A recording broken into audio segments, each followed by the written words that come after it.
సత్యసాయి జిల్లా మహమ్మదాబాద్ క్రాస్ లో పట్టపగలే చైన్ స్నాచర్లు రెచ్చిపోయారు. మౌలాలి అనే వృద్ధురాలు హోటల్ నుంచి టిఫిన్ తీసుకుని వెళ్తుండగా ద్విచక్ర వాహనంపై వచ్చిన ఇద్దరు దుండగులు పక్షవాతం వచ్చిన వారు ఉన్నారా అంటూ మాటల్లో పెట్టి ఆమె మెడలోని బంగారం చైన్ను లాక్కొని వృద్ధురాల్ని కింద పడేసి పారిపోయారు. వృద్ధురాలు వెంటనే తేరుకొని గట్టిగా అరవడంతో స్థానికులు బైకులపై వెంబడించిన దుండగులు తప్పించుకున్నారు. ఈ ఘటనపై వృద్ధురాలు పోలీసులకు ఫిర్యాదు చేయగా పోలీసులు సీసీ ఫుటేజ్ ఆధారంగా దర్యాప్తు చేస్తున్నారు.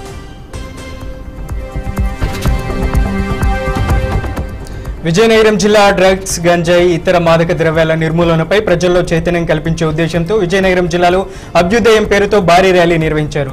బొబ్బిలి డీఎస్పీ భవ్యారెడ్డి గారు మరియు సిఐ సతీష్ కుమార్ ఆధ్వర్యంలో రాజా కాలేజీ నుండి సుమారు 2000 మంది విద్యార్థులు ఈ ర్యాలీలో ఉత్సాహంగా పాల్గొని అవగాహన కల్పించారు. ప్రకాశం జిల్లా దివంగత నేత మాజీ ముఖ్యమంత్రి క్రీస్తుశతకం కోటిజేటి రోసయ్య వర్ధంతి సందర్భంగా చీరాల నియోజకవర్గంలో ఆయనకు నివాళులర్పించారు. చీరాల ఎంజీసీ మార్కెట్ వద్ద గల రోసయ్య కాంస్య విగ్రహానికి టీడీపీ అధికార ప్రతినిధి ముద్దులూరి మహేంద్రనాథ్ పూలమాల వేసి ఘనంగా నివాళులర్పించారు. ఈ కార్యక్రమంలో ఆర్యవైశ్య ప్రముఖులు, కూటమి నాయకులు, కార్యకర్తలు పాల్గొన్నారు. భద్రాద్రి కొత్తగూడెం జిల్లా బోర్గంపాడు మండలం సారపాక పంచాయతీలో సర్పంచ్ ఎన్నికల పోటీ తీవ్రతరమవుతుంది. కాంగ్రెస్ కూటమి అభ్యర్థి గుగులోతు కిషోర్ నాయక్ తన ప్రచారంలో భాగంగా నాడు సారపాకలోని సుందరయ్య నగర్ కాలనీ వీధుల్లో ఇంటింటికి వెళ్లి ప్రజల సమస్యలను తెలుసుకున్నారు. కాంగ్రెస్ మిత్రపక్షాల మద్దతుతో సర్పంచ్గా గెలిస్తే సమస్యలు పరిష్కరించి గ్రామాన్ని అభివృద్ధి చేస్తానని ప్రజలకు హామీ ఇచ్చారు. బాపట్ల జిల్లా కారంచేడు జాతీయ రహదారిపై టైరు పేలడంతో కారు అదుపు తప్పి డ్రైవర్ను ఢీకొట్టి గాల్లో పల్టీలైతే కొట్టి బోల్తా పడింది. ఈ దుర్ఘటనలో హైదరాబాద్ నుండి చీరాల మండలం వాడరేవులో అంత్యక్రియలకు వస్తున్న ముగ్గురు అన్నదమ్ముల్లో మనోహర్ రాజ్ అక్కడికక్కడే మృతి చెందారు. ఇక కారులో ప్రయాణిస్తున్న మరో ఇద్దరు తీవ్రంగా గాయపడగా వారిని ప్రైవేట్ ఆసుపత్రికి తరలించి చికిత్స అందిస్తున్నారు. పోలీసులు కేసు నమోదు చేసి దర్యాప్తు చేస్తున్నారు. బాపట్ల జిల్లా అమృతులూరు మండలం ఇంటూరులో శ్రీ అక్షయ ఎంటర్ప్రైజెస్ ఆధ్వర్యంలో డోక్రా లబ్ధిదారులకు పాడి పశువులు అందజేత కార్యక్రమం జరిగింది. ముఖ్య అతిథిగా పాల్గొన్న మాజీ మంత్రి వేమూరు శాసనసభ్యులు శ్రీ నక్కా ఆనందబాబు గారు లబ్ధిదారులకు పశువులను పంపిణీ చేశారు. ప్రభుత్వ పథకాల ద్వారా స్వయం ఉపాధి పెంచి గ్రామీణ మహిళల ఆర్థిక స్థిరత్వం సాధ్యమవుతుందని ఆయన అన్నారు. ఈ కార్యక్రమంలో కూటమి నాయకులు, ప్రజాప్రతినిధులు, అధికారులు పాల్గొన్నారు. నారాయణపేట జిల్లా మక్తాల్ పట్టణంలో ఈ నెల 2 నుండి 9 వరకు జరుగుతున్న పడమటి ఆంజనేయ స్వామి బ్రహ్మోత్సవాలలో భాగంగా రాష్ట్ర మత్స్య పశుసంవర్ధక యువజన క్రీడల శాఖ మంత్రి వాకిటి శ్రీహరి స్వామివారిని దర్శించుకున్నారు. నేడు రథోత్సవం జరుగుతున్న నేపథ్యంలో మంత్రి శ్రీహరి తన ఇంటి దైవమైన స్వామివారికి ఈ తెల్లవారుజామున తలనీలాలు సమర్పించి కుటుంబ సభ్యులతో కలిసి ప్రత్యేక పూజలైతే నిర్వహించారు.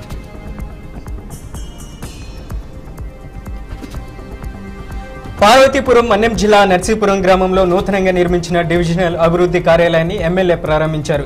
మన్యం జిల్లా ఏర్పడిన తర్వాత గతంలో సరైన వసతులు లేవని, అయితే కూటమి ప్రభుత్వం వచ్చాక ముఖ్యమంత్రి నారా చంద్రబాబు నాయుడు మరియు డిప్యూటీ సీఎం పవన్ కళ్యాణ్ ప్రత్యేక శ్రద్ధతో ప్రతి డివిజన్కు ఒక ప్రభుత్వ సముదాయాన్ని ఏర్పాటు చేసి దాని ద్వారా వివిధ శాఖల సేవలను ప్రజలకు సులభంగా అందించడానికి కృషి చేస్తున్నారని ఎమ్మెల్యే తెలిపారు.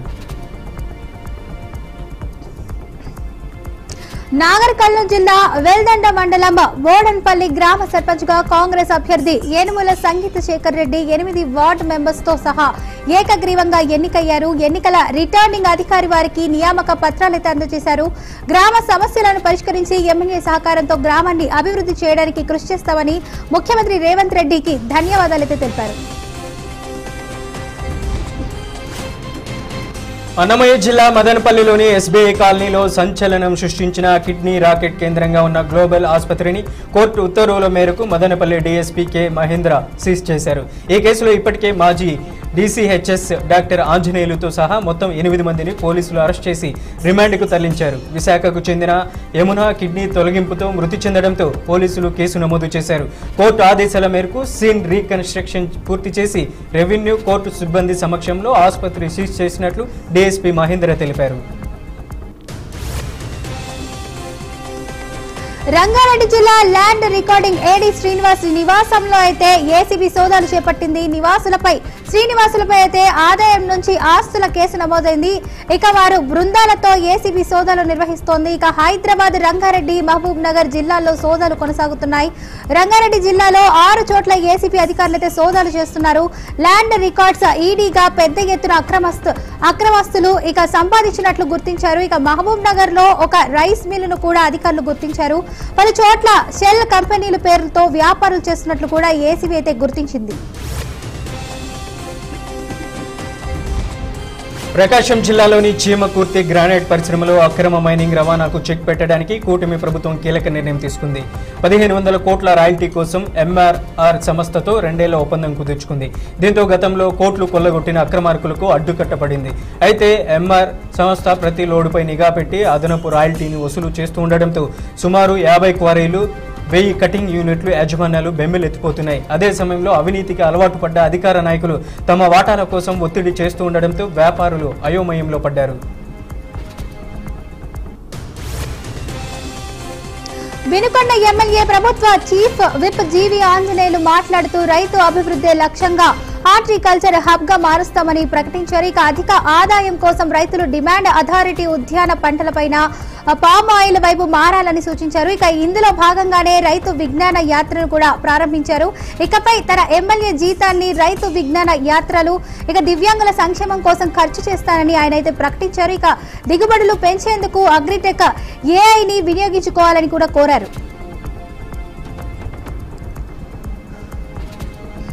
తెలంగాణ రాష్ట్ర వ్యాప్తంగా రవాణా శాఖకు చెందిన వాహన్ సారథి ఆన్లైన్ సేవలు మరోసారి మొరాయించాయి. డ్రైవింగ్ లైసెన్స్, రిజిస్ట్రేషన్, ఫిట్నెస్ వంటి సేవలు నిలిచిపోవడంతో రంగారెడ్డి, మణికొండ సహా రాష్ట్రంలోని అన్ని ఆర్టీఓ, డిటిఓ కార్యాలయాల వద్దకు వచ్చిన వాహనదారులు తీవ్ర ఇబ్బందులు పడ్డారు. సెంట్రల్ సర్వర్ పనిచేయకపోవడం వల్లే సమస్య తలెత్తిందని సిబ్బంది చెబుతున్నారు. పెద్దపల్లి జిల్లా అంతర్గాం మండల కేంద్రంలో ప్రతిపాదించిన విమానాశ్రయం నిర్మాణ స్థలాన్ని ఎయిర్పోర్ట్ అథారిటీ ఆఫ్ ఇండియా అధికారులైతే పరిశీలించారు. ఇక ఈ సందర్భంగా వారు నిర్మాణ సాధ్యాలపై వివరాలైతే సేకరించారు. ప్రతిపాదిత స్థలంలో అయితే ఉన్న సింగరేణి హై టెన్షన్ లైన్లను తొలగించాలని లేదా భూగర్భంలో ఏర్పాటు చేయాలని అధికారులైతే సూచించారు. అలాగే సమీపంలోని గోదావరి నది, గోలివాడ ఎంప్ హౌస్, ఇక శ్రీపాద ఎల్లంపల్లి ప్రాజెక్టు, చెన్నై, న్యూఢిల్లీ రైలు మార్గాన్ని కూడా పరిశీలించారు. మహబూబాబాద్ జిల్లా గర్నితాండాలో బానోత్ గణేష్, కళ్యాణి దంపతుల 3 ఏళ్ల కుమారుడు గ్రితీష్ డాబాపై ఆడుకుంటూ ప్రమాదవశాత్తు కింద వేసిన పడిపూజ టెంట్పై జారిపడ్డాడు. బాలుడు టెంట్ మధ్యలోకి జారిపోతూ ఉండడంతో కింది పడిపోతారని బంధువులు ఆందోళన చెందారు. అయితే తాండావాసులు చురుగ్గా స్పందించి అయ్యప్ప నామస్మరణ చేస్తూ చాక్లెట్ చూపి బాలుడిని తమ వైపునకు రప్పించి కింద నుండి టెంట్ను నెడుతూ బాలుడిని సురక్షితంగా కిందకు దించారు. దీంతో పెను ప్రమాదం త్రుటిలో తప్పడంతో అందరూ ఊపిరి పీల్చుకున్నారు. రంగారెడ్డి జిల్లా రాజేంద్ర నగర్ పోలీస్ స్టేషన్ పరిధిలోని డైరీ ఫామ్ నుండి మహదీపట్నం వెళ్లే దారిలో కొందరు ఆకతాయిలు యువకులు రెచ్చిపోయారు. నంబర్ ప్లేట్ లేని బైక్లపై 6 మంది గుర్రంపై ఒకరు కలిసి రోడ్డుపై హంగామా సృష్టించారు. ఇక వారు గుర్రాన్ని హింసిస్తూ దారిలో వెళ్తున్న వాహనదారులకు ఇబ్బంది కలిగించారు. నోరు లేని మూగజీవాల్ని హింసించడంతో పాటు రోడ్డుపై నానా హంగామా చేసిన ఆకతాయిలపై రాజేంద్ర నగర్ ట్రాఫిక్ పోలీసులు అయితే కఠిన చర్యలు తీసుకోవాలని స్థానికులు కోరుతున్నారు. నెల్లూరు జిల్లాలోని రాపూరు, కాలువాయి, సైదాపురం మండలాలను తిరుపతి జిల్లాలో కలపడాన్ని నిరసిస్తూ రాపూర్లో 3 మండలాల ప్రజలు, యువత, విద్యార్థులు భారీ వర్షంలోనూ పెద్ద ఎత్తున నిరసన ర్యాలీ నిర్వహించారు. సిద్ధలయ్య సెంటర్ నుండి నెల్లూరు జిల్లా ముద్దు, తిరుపతి జిల్లా వద్దు అంటూ నినాదాలు చేస్తూ తహసీల్దార్కు వినతి పత్రం సమర్పించారు. తిరుపతి జిల్లాలోకి మారితే జిల్లా కేంద్రం 90 కిలోమీటర్లు పైగా దూరమవుతుందని, దీనివల్ల ప్రజలందరికీ తీవ్ర ఇబ్బందులు ఎదురవుతాయని వారు తెలిపారు. అన్నమయ్య జిల్లా రాజంపేట వైసీపీ ఎమ్మెల్యే ఆకేపాటి అమర్నాథ్ రెడ్డి తన 23వ తిరుమల మహా పాదయాత్రను రద్దు చేసుకున్నారు. అన్నమయ్య కాలిబాటలో పాదయాత్రకు అటవీ శాఖ అధికారులు అనుమతులు నిరాకరించడంతో ఆయన ఈ నిర్ణయం తీసుకున్నారు. 22 ఏళ్లుగా పాదయాత్ర చేస్తున్న తనకు అనుమతి ఇవ్వకపోవడం రాష్ట్ర ప్రభుత్వం దుర్మార్గమైన చర్య అని ఆయన ఖండించారు. మంచిర్యాల జిల్లా చెన్నూరు పట్టణంలో రోడ్లు ఇరుకుగా ఉండడంతో వాహనదారులు ఇబ్బందులను దృష్టిలో ఉంచుకొని మున్సిపల్ కమిషనర్ ఆధ్వర్యంలో రోడ్డు వెడల్పు కార్యక్రమానికి శ్రీకారం చుట్టారు. ఇందులో భాగంగా అంబేద్కర్ చౌక్ నుండి రావి చెట్టు వరకు రోడ్డుకి ఇరుపక్కల ఉన్న చిరు వ్యాపారుల షెడ్లను మున్సిపల్ సిబ్బంది తొలగించడం ప్రారంభించారు. షెడ్ల తొలగింపు కార్యక్రమంలో మున్సిపల్ సిబ్బందికి చిరు వ్యాపారులకు మధ్య వాగ్వాదం చోటు చేసుకుంది. నిర్మల్ జిల్లా ఎల్లంపల్లి గ్రామం వద్ద నూతనంగా నిర్మించిన పోలీస్ హౌసింగ్ క్వార్టర్స్ భవన సముదాయాలనైతే డీజీపీ శివధర్ రెడ్డి ప్రారంభించారు. ఇక నిర్మల్ కు చేరుకున్న ఆయన పోలీసుల నుండి గౌరవ వందనమైతే స్వీకరించిన అనంతరం నూతనంగా నిర్మించనున్న క్యాంపు కార్యాలయానికి భూమి పూజ చేశారు.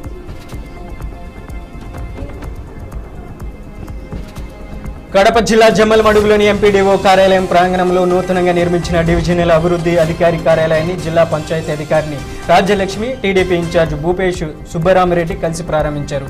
ఇదే ఆవరణలో ఏపీడీ డిఎల్పీఓ కార్యాలయాలను కూడా ప్రారంభించారు. ఈ కార్యాలయాలు పట్టణం మధ్యలో ఉండడం ప్రజలకు ఉపయోగకరమని, అభివృద్ధి సమస్యల పరిష్కారానికి వేదిక అవుతాయని భూపేష్ రెడ్డి అన్నారు.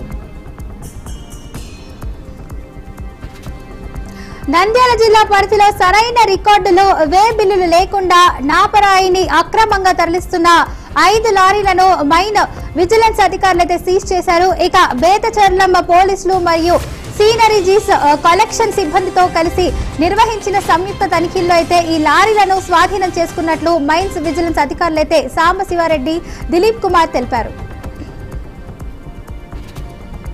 ప్రకాశం జిల్లా రాయవరం గ్రామం వద్ద ఏర్పాటు చేసిన మార్కాపురం డివిజనల్ డెవలప్మెంట్ అధికారి కార్యాలయాన్ని రాష్ట్ర డిప్యూటీ సీఎం పంచాయతీరాజ్ శాఖల మంత్రి శ్రీ కొనిదెల పవన్ కళ్యాణ్ వర్చువల్ గా ప్రారంభించారు. పండితుల వేద మంత్రాల మధ్య స్థానిక శాసనసభ్యులు కందులో నారాయణ రెడ్డి రిబ్బన్ కట్ చేసి కార్యాలయాన్ని ప్రారంభించారు. ఈ కొత్త కార్యాలయం ద్వారా మండల అభివృద్ధి పనులు, గ్రామీణ మౌలిక వసతుల పర్యవేక్షణ సులభతరం అవుతుందని అధికారులు తెలిపారు. దేవుడి దగ్గర రాజకీయాలు వద్దంటూ మాజీ డిప్యూటీ సీఎం అంజద్ బాషా మాజీ మేయర్ సురేష్ బాబు చెప్పుకొచ్చారు. కేవలం రాజకీయ కక్ష సాధింపు ధోరణిలో కూటమి ప్రభుత్వం వెళ్తుందని ఆరోపించారు. 23 ఏళ్లుగా ఇబ్బందులు లేని కేవలం ఈ ఏడాది మాత్రమే వచ్చిందా అని ప్రశ్నించారు. ఇక గోవింద భక్తులకు భద్రతను కల్పించాల్సిన బాధ్యత కూటమి ప్రభుత్వం ఉందని తెలిపారు.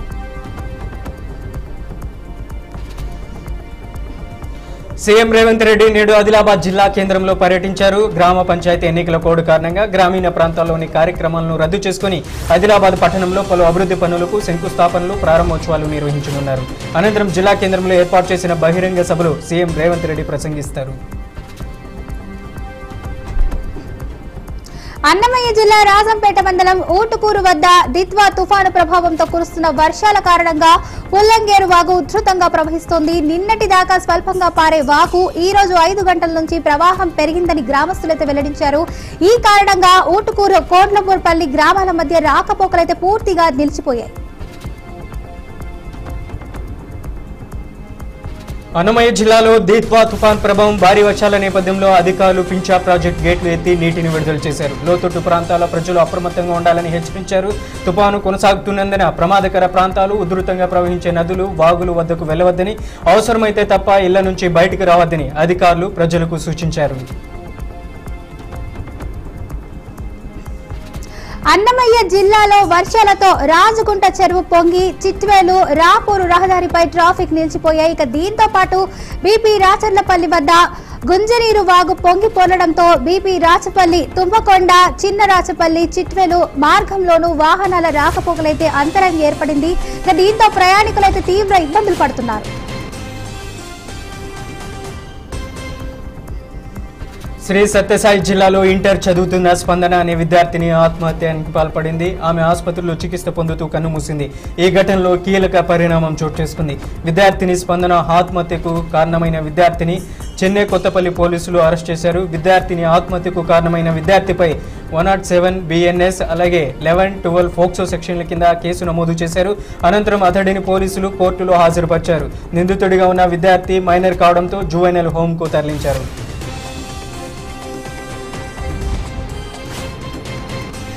హైదరాబాద్లోని మియాపూర్లోని జీహెచ్ఎంసీ డంపింగ్ యార్డ్ నుంచి కుళ్లిన చికెన్ వ్యర్థాలనైతే అక్రమంగా తరలిస్తున్న మాఫియా గుట్టు రట్టయింది. రెడ్ రింగ్ ప్లాంట్కు తరలించకుండా జీహెచ్ఎంసీ అధికారులకు ముడుపులు చెల్లించి భారీ వాహనాల్లో అయితే ఈ వ్యర్థాలను ఆంధ్రప్రదేశ్లోని ఏలూరు, భీమవరం ప్రాంతాల్లోని చేపల చెరువులకు తరలిస్తున్నట్లు గుర్తించారు.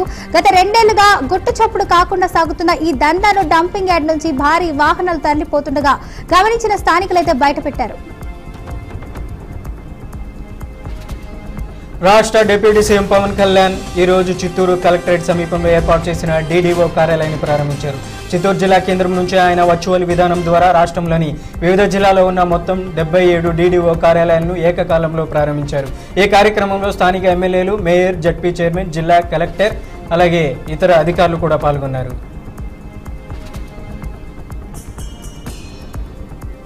గుంటూరు జిల్లా తాడేపల్లిలోని ఉండవల్లిలో గల ముఖ్యమంత్రి చంద్రబాబు నివాసం వద్దకు భవానీపురం 42 ప్లాట్ల బాధితులైతే చేరుకున్నారు. తమకు ఇల్లు లేక రోడ్డున పడ్డామని, న్యాయం చేయకపోతే ఆత్మహత్య శరణ్యమనైతే ఆవేదన వ్యక్తం చేశారు. ఇక తమ సమస్యను సీఎం చంద్రబాబు, మంత్రి నారా లోకేష్ దృష్టికి తీసుకెళ్లి న్యాయం చేయాలని కోరారు. అయితే ముఖ్యమంత్రిని కలిసేందుకు అనుమతి లేదని పోలీసులైతే వారికి స్పష్టం చేసి వారిని వెనక్కి పంపారు.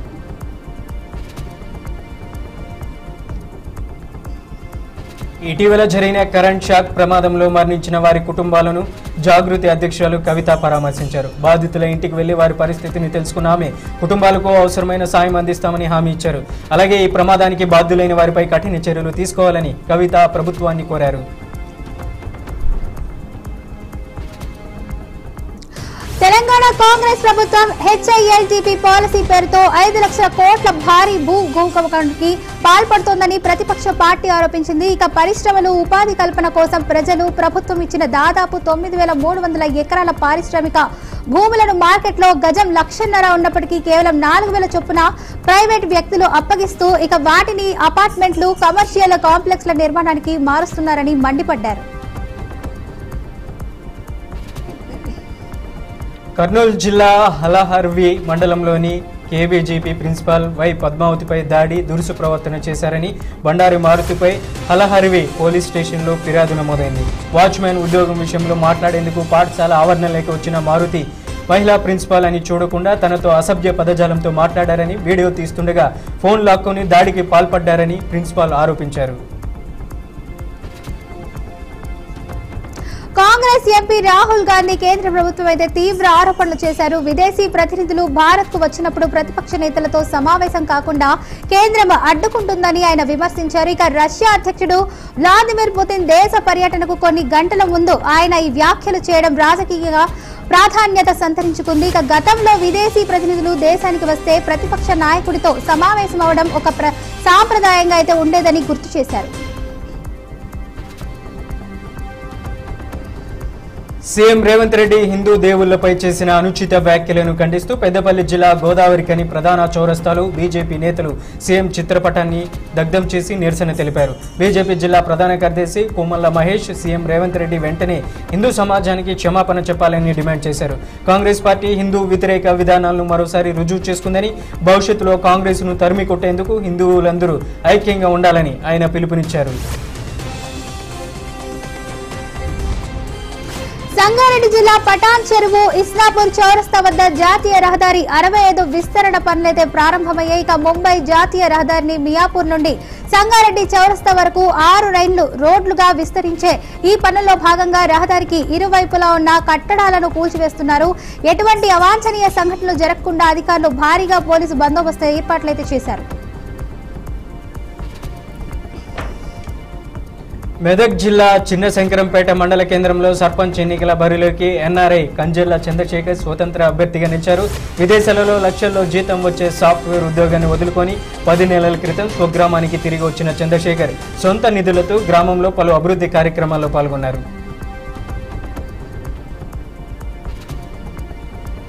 మంత్రి అడ్లూరి లక్ష్మణ్ కొండగట్టు అంజన స్వామిని దర్శించుకుని జనసేన అధినేత పవన్ కళ్యాణ్ బుద్ధిని మార్చాలని కోరుతున్నారు. ఇక తెలంగాణ ప్రజలకు పవన్ కళ్యాణ్ బేషరతుగా క్షమాపణ చెప్పాలని ఈ సందర్భంగా మంత్రి డిమాండ్ చేశారు. క్షమాపణ చెప్పకపోతే రాబోయే రోజుల్లో పవన్ కళ్యాణ్ విపరీతమైన పరిస్థితులు ఎదుర్కోవాల్సి వస్తుందని ఆయన హెచ్చరించారు. నెల్లూరు జిల్లాలోని నవాబుపేట గ్రామానికి దేత్వా తుఫాన్ కారణంగా రాపూరు, పెద్ద చెరువు, కలుజు నీరు ఉధృతంగా రావడంతో రాకపోకలు పూర్తిగా నిలిచిపోయాయి. దీంతో గ్రామస్తులు ఆసుపత్రికి వెళ్లాలన్నా, నిత్యావసర సరుకులు తెచ్చుకోవాలన్నా తీవ్ర ఇబ్బందులు పడుతున్నారు. ఏళ్లుగా విన్నవించుకున్న తమ గ్రామానికి బ్రిడ్జి నిర్మాణం జరగలేదని ప్రజలు ఆవేదన వ్యక్తం చేస్తున్నారు. ఇక ప్రజాప్రతినిధులు, అధికారులు వెంటనే స్పందించి బ్రిడ్జి నిర్మించి తమ సమస్యలను పరిష్కరించాలని నవాబుపేట గ్రామస్తులు కోరుతున్నారు.